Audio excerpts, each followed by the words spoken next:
Hey, y'all. Welcome back to Writing Wednesdays. I'm so glad to be back with you. I'm so glad that you're here. We are getting ready to go into Writing Wednesdays journal prompt number 5, and I cannot believe that we are already at prompt 5. This time is flying. I really hope you're getting something out of our journaling sessions. Last week on Writing Wednesdays, we had an author interview with Mrs. Shanika Smith, and she talked about her book Breakthrough of a Legacy, Single Parenting God's Way. I want to encourage you to please revisit or go visit and watch that interview. It was so powerful, and it talks about our children, how we're raising them, how our obligation is to raise them in fear and admonition of the Lord. It's not just for single parents. Her book is not just for single parents. It was so enlightening, and it had so many different nuggets in it that we could take away, whether we are parenting with spouses or whether we are single parenting. But I want to encourage you to go back and look at that interview. Before today, we're going to continue, like I said, with journaling session number 5, and I'm excited to continue in this journey with you. Today, and every Writing Wednesday, every journaling session, we will set aside a few quiet moments to journal with purpose, and that's what we're getting ready to do now. You don't need a perfect plan, you just need a pen, a notebook, and a willing heart. So each week, I'll walk you through one writing prompt to help you reflect, heal, and grow. So, this right here is your bi weekly invitation to sit still, pick up your pen, and reflect with me. And at this time, if you know someone who you believe needs to journal, I encourage you, I even urge you to share this session with them. Go back to the other sessions if you haven't, and go through and journal with us until we get here, or just start here. Either way is up to you, no pressure. But I know what journaling has done for me in the lives of those around me, some of my friends. And so I encourage you to journal, and this can be a wonderful place to begin. Last time, which was 2 weeks ago, we wrote about joy, but today's prompt is a little bit different, and it is going to require honesty. And it is okay, because your journal is your safe space. No one has to read it unless the Lord prompts you to share it with somebody, or you feel, led to do so. Maybe tears will come from this, and that is okay. I always say tears are cleansing, right? Tears are not weakness, they are actually a sign of strength. But this here today could also be the beginning of your release. So today we are writing about surrender. And I know sometimes that word gets a bad rap, but when you are surrendered to Christ, there is the freest you will ever be. So I want to get started. Just go with me now, and we're going to open your journals, get your pens, do whatever you got to do, get you some tea, whatever you have to do, get comfortable, because we're getting ready to journal. All right, here we go. This is writing prompt number 5. So, like I said, we're talking about surrender today. So, what are you still holding on to? It might be a person, it might be a plan, a moment that you didn't get closure from. It could be something that God asks you to let go of. But if you are honest, you've still got your grip on it. You still have your grip on the thing. So at this time, I'm going to have you pause the video and write. Remember, no filters, no shame, just truth. What are you still holding on to? It might be a grudge. I don't know. Maybe the Lord is speaking to you about a very specific thing that He has been dealing with you for quite a while, but now He's bringing it back to your attention. Let's deal with that thing. Let's write.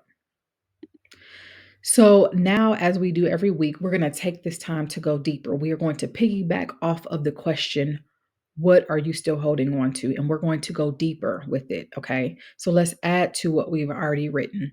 I'm going to ask you some reflection questions to support our prompt. I want you to pause after each question, and I want you to write. Okay.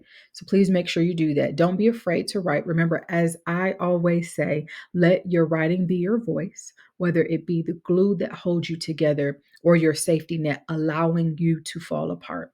So, reflection question number 1 is, why do you think you're still holding on to it? This may require some digging, and that's okay. This is what this time is set aside for. Why do you think you're still holding on to that thing? Take this time to pause and write. Oftentimes, there is a fear connected connected to letting a thing go. There's a reason why our hands won't allow the thing to be released. So, what fear is connected to letting it go? It may be a fear of loss. It can be a fear of change or rejection, a fear of failure, a fear of people. Whatever that is, go ahead and pause and write. This is so good because it puts things in perspective for you to see what you are actually doing by holding on. This question asks, what have you lost or missed by holding on too long? Oh my God. This is one of those questions that I think we could have a great discussion around this, but this is for you right now to reflect. What have you lost? What have you missed out on? What do you have in your hands that you need to let go of? Because your hands won't allow you, and I think I'm getting ahead of myself, but your hands won't allow you to hold anything else because you don't have the capacity because you're holding something that is not yours to begin with. Uh oh. Let's be honest. My cousin and I just discussed I think it's a meme or some photo that's going around social media and has been for many years now. But it is a picture of a little girl who has a little teddy bear and she's holding on so tightly to it. And across from her is Jesus. And behind his back, which she does not see, is a huge teddy bear that she would love if she probably knew that he had that. She did not want to give up that small teddy bear. She was holding on to it so tightly, not realizing that if she had just let it go, that Jesus had something bigger and greater and something that was actually hers, but not being able to give it to her because her hands were clasped on that small little thing. So I'm asking you, what are you missing out on? What have you lost by holding on too long? Pause and go ahead and write. What would it look like if you gave it fully to God today? That thing that you're holding so tightly to, what would it look like if you just surrendered it to Him? Spell that out for yourself right there in front of you. Just go ahead and write, like, what would that look like? This is almost like vision casting. If you gave that thing fully to God, what would that look like? Oh, this is a favorite question because it brings the truth about God into the situation. So, this number 5, the fifth reflection question asks, what truth about God do you need to trust in order to surrender this? Do you need to trust that He is a way maker? Do you need to trust that He's a miracle worker? Do you need to trust that He is a faithful God? What truth about God? I'm getting stirred up because when we start talking about the Lord and who He is, His very being sustains who we are. So, what truth about Him do we need to trust, or do you need to trust in order to surrender this? Maybe you are not believing that God is who He says He is.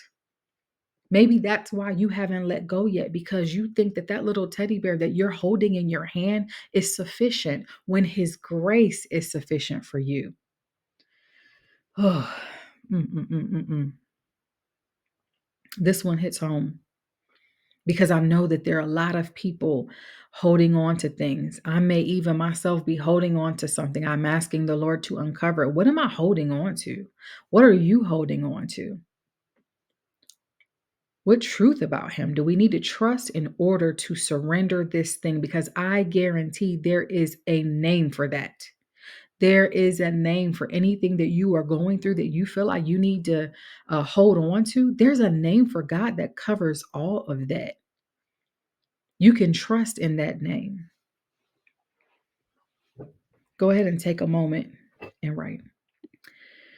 I knew I got ahead of myself. I get like that. But is there something He's trying to give you? He's trying to give you that big teddy bear. Is there something that He's trying to give you, but your hands are too full to receive it? Be honest.